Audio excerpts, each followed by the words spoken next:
a champion, an 18-year vet of the league. Trevor Ariza joins us now. Trevor, welcome. First of all, you want to go down memory lane? We're going to go way back, way back. 19 years old.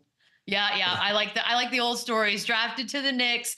Can we talk about the roster that you walked into? You had Penny Hardaway, Stephon Marbury, Allen Houston, Jamal Crawford, Vin Baker. It's like a crazy list of men. I know. What was that? Make it bake. What was that like walking in as a 19-year-old? Man, that's like eye-opener, especially back then, because no social media. You only got the myths and the legends of these players, So walking into players that, are legends, you're starstruck low-key. So it's like, damn, I can't believe I'm sitting next to Penny Hardaway, and damn, that's Starberry over there. Man, that's the Vindicator over there, man. So it's like, man, it's an experience. Do you have a favorite memory that stands out from your rookie year? A favorite memory? Yeah. Got a Spartan, the little schnauzer be barking his little ass off. Oh, that's all right. We all have them. Oh, these are school hours, ain't it? It's school hours out there. Man, it's school time, yeah. No, my favorite memory that I could think of right now probably is so I got drafted, then I go to New York, and I'm playing in this charity game. I think it's called the Wheelchair Classic. And Stephon Marbury rolls up in the gym. I've never met him before, and at this time, I never met him. I never spoke to him. I never anything. And he just grabs me and hugs me and tells me, yo, you're going to be big for us this year. And just that alone gave me, the world of confidence to come in and contribute in the ways that I could contribute. Yeah, after that Knicks run, man, you went down to a Magic team that featured Dwight, Grant Hill, Rashard Lewis, Hedo Turkoglu, Jameer Nelson, Lakers head coach JJ Redick. Man, you played with a lot of people, but what were those years like playing with a prime Dwight Howard at that time? Man, to be honest with you, I don't even think when I got there he made it to his prime yet. We were drafted in the same year, and I think this was his second or third year, but you can just see the dominance in him. And when I got there, the head coach was Bryant Hill, who allowed him to, play his offensive game and, kind of grow into the person he was. But then Stan Van Gundy came, and Stan demanded a lot from Dwight. And just the expectations that Stan had for him made Dwight into a stone cold dog. He was every second time down the court, he had to have a rebound.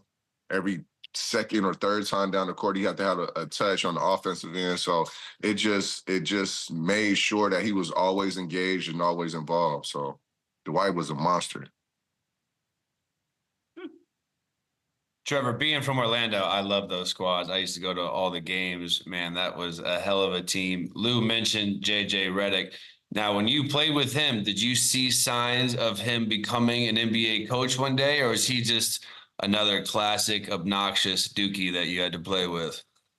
JJ is, I think I wrote it under a post the other day. He's like the perfect asshole, and what I mean by that is he's so confident in what he does because of the preparation that he has or that he had as a player, that he's confident in his ability to get anything done. And as a player, as a teammate, you attract to guys who put in the work and are confident, but as a coach, you trust guys who put in that much more work and doesn't waver and show you that same confidence. So I think he's great. I think he's just what the Lakers need. And going forward, as he gets, more games under his belt, he gets into more situations, I just think he's going to get better. Chandler, both things can be true. You can be great to be a head coach and an obnoxious dookie. They go hand in hand. I think it's totally the same. You were traded to a Kobe-led Lakers squad. They get Pau Gasol. Kobe texts a blueprint, basically, like this is the road to the championship. What does that kind of a blueprint look like? What'd he say? Man, so we lost in Boston, and everybody was pretty emotional about it. We all went into Kobe's room. Those type of players have the big, huge suite, so everybody can fit in there. So we all go into his room, have a couple laughs, talk about the season, talking about next year. And when we get to the plane, me and him sit right next to each other. No, he sat one seat behind me. And, we were just talking. He said, in 2 days, I'm going to send you exactly what you need to do for us to get better. And he sent me like a paragraph of like 9 things that I needed to work on and do every single day. And I did them every single day. The check-in is like, after semester at 10 weeks, I need you to come up here and see what we're doing so I can check your progress. So he would call me out to Newport Beach to come work out with him at like 4:30. And he would just check my temperature to see if I was, doing the things that he sent me. And, once he saw that I was doing them, I think it gave him the confidence in me to be a running mate of his. Man, that would just never happen. That would just never happen these days. There's no one like him.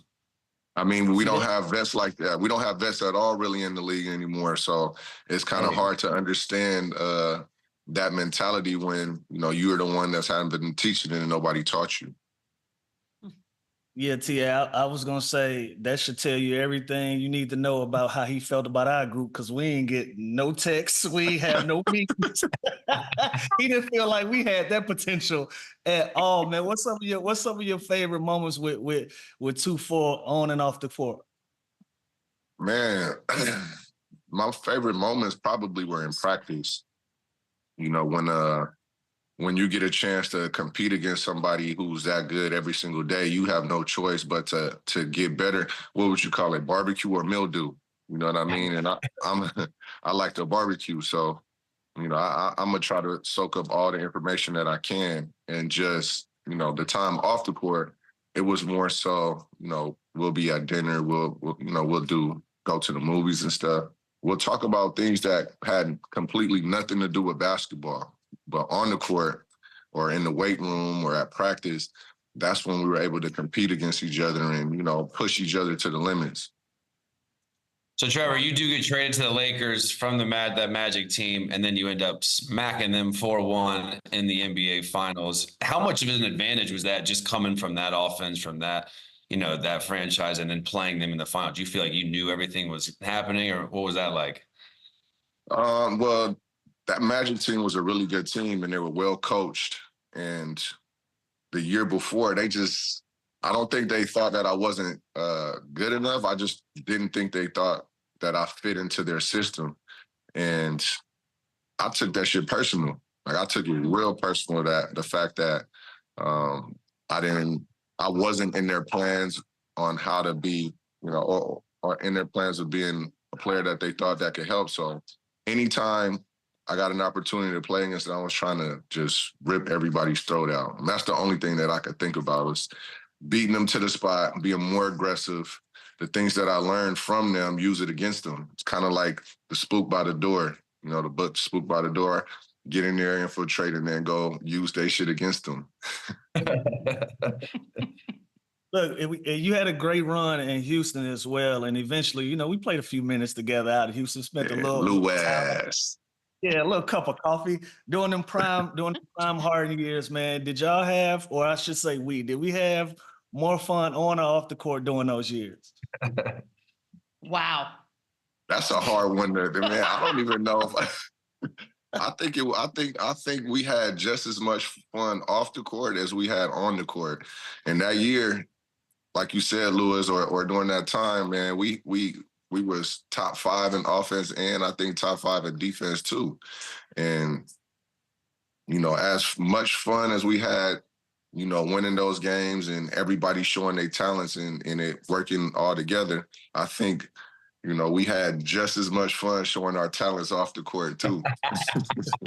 You know what I just took from that? Chandler Parsons leaves Houston. Trevor Ariza goes to Houston. You guys become a top 5 offense and defense. It checks out. Man, you know what, Chandler, I wish you would have stayed and we got a chance to play together, because, we probably been number 1 in offense and probably slid into top 15 on defense if you was No there. doubt. At least Chandler's listening. That's funny. TA, as we see James moving to number 2 in 3-point percentages and him having those crazy, incredible years down in Houston, what makes him so unguardable? What makes him so special as a player? I mean, he's creative and he's a smart player. He knows how to use the rules to his advantage. He knows how to read defenses, and he knows how to take advantage of other players' weaknesses. If you give him an inch, you're going to take a mile in every aspect. So he's figured out how to manipulate the game to work inside the construct of the rules. 10 different franchises in your 18 years. Is there a team? Well, actually, you know what? Screw that. You can tell me if there's a team that sticks out more than the others, but then I want to know favorite city to live in, play in, and you could tell me least favorite, or Chandler could just answer for you because he's very comfortable in dissing entire cities. So take it away. Best and worst. Well, I will have to go with 3 best. Home doesn't count. I'm not going to count LA because that's home. I've been here my whole life. So Houston, I'm going to go with DC and Miami. Those is my best. DC, I didn't have on the DC poll. is like that. It's cool. DC is great, man. I love DC. Let me think. What's the worst city? Ooh, where's the worst city that I played in? I can't even think of a worst city because they all paid me pretty good. So there it is. That's a good answer. That's a smart answer, Trevor. Yeah, they always pretty cool. Hey, Trevor, I got to ask you, your nickname was Switchblade. Now, how did that get started and who gave you that nickname? I have no idea about the nicknames Switchblade. Like, I've only gone as TA or Trev or my grandfather called me Goose. But other than that, and the people that know me for a long time, they call me Goose. But yeah, I don't know too much about Switchblade. I never really heard anybody call me that, except for fans. That's funny. Yeah. That's so weird. So you have no idea where that even that's weird. Yeah, I never. Somebody let us know.